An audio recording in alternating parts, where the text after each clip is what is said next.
Oh no, I'm about to be fired. However, I wasn't. I was wrong. The meeting was about my weak performance, sure, but it didn't have the outcome I expected. I was told to see a doctor and put on a short-term disability leave. So I walked over the door. But I didn't know who among my colleagues was the first to put two and two together. They knew ahead of me and put forward the idea that I might have a medical problem. I didn't see it in myself, and neither did my husband or my daughters. I'm sure it took someone with an awareness of the symptoms of dementia to see what was not at all obvious to me. So this is how my journey with dementia began. One day I was working professional, the next I was not. I was only 58 years old, and work was a huge part of my life, something that I was very passionate about, and I had not even thought about retirement or what I would do when my career was over. So it took about 6 months and consultations with a number of specialists before there was even a tentative diagnosis. Were my memory problems due to stress? What about my bouts with depression?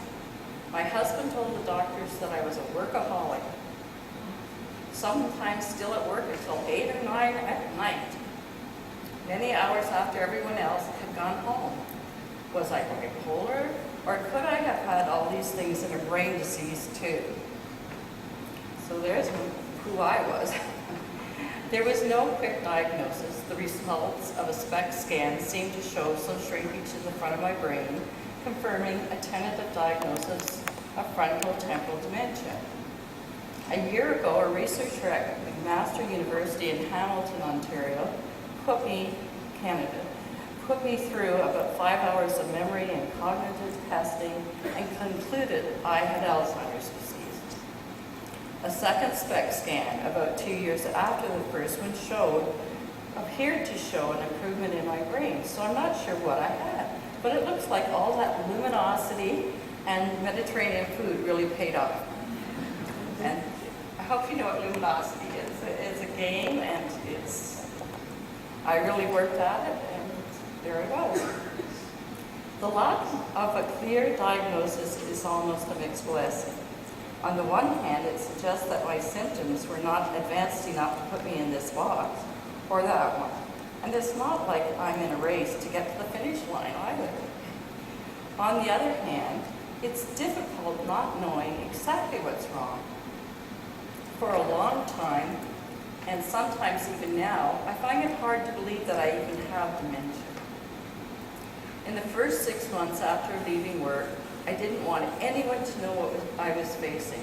So of course I didn't tell anyone. And of course, I didn't have a farewell party at work because I could not explain why I had left. I was afraid to tell anyone.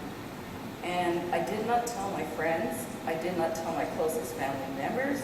Or I did tell my closest family members, but insisted it had to be kept a secret. I pulled it to myself like a turtle.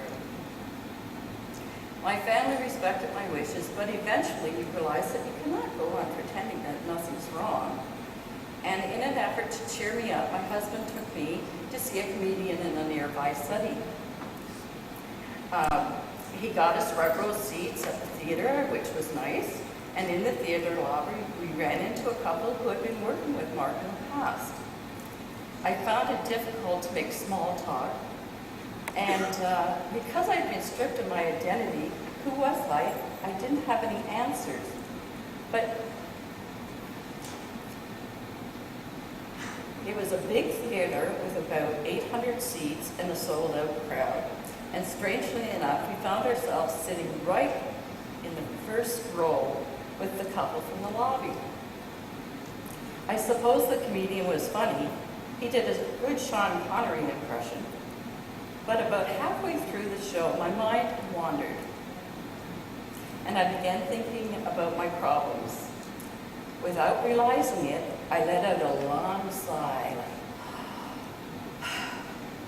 Did somebody just groan? Said the person, the actor on the stage.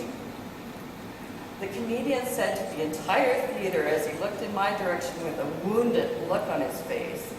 And Mark came to my defense by deflecting attention away from me. He smiled and shrugged and pointed to the couple right over there and laughed at us. I learned two things that night. One, it's hard to keep secrets, and two, never sit in the front row. I did have lots of practice telling my story to doctors and nurses, and it must have been on one of those visits that I either picked up or was handed a brochure of the Alzheimer's Society of Wellington Guelph.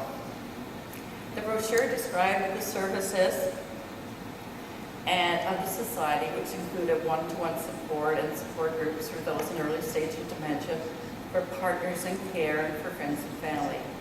I called the phone number in the brochure, and a lovely woman named Kit came online, and she came to visit me at my home. We sat at the table and we talked about our experiences. The brochure had said in big block letters, "You are not alone," and it was true. Kit brought with her a letter that was signed by 7 people. I'd like to read the letter to you. Hello, we are a group of people living with a memory loss. We come together twice a month to visit and to talk about what our lives mean to us. These meetings are only open to people who are experiencing symptoms caused by diseases such as Alzheimer's. We invite you to join us. Talking about our feelings is helpful. Also, information is available. We learn ways we can make days easier for ourselves and our families. Here are some exact quotes from the discussions we had and why this group has helped so much. The group is a source of humor. It is a comfortable place to talk about the memory changes. We can bring out our feelings without embarrassment. It's relaxing. Someone new may feel withdrawn, but always ends up laughing and being part of the group. It's a great release, and we share a common predicament and learn from one another. We are grateful that this group exists for us. So, Kit said she hoped I soon come again. The letter was signed by Gordon, Eric, Beverly, Mose, Wim, Carol, Jennifer, members of the support group nicknamed the Reminders. It was for people in the early stages of dementia, just like me. I joined the group in December 2010. Our group meets 2 times per month, every other week, and I think that's the best part of support that we can provide to each other. In the last 3 years, I've met dozens of people with different types of dementia, faced a variety of challenges in everyday life, and in a sense, my door is now open to a new group of colleagues, peers who are going through the same thing. I look forward to the support, education, and social time and empowerment that I have gained. We talk about the things that are going on in our lives, the happy moments, and the challenges, although we are all people with early onset dementia.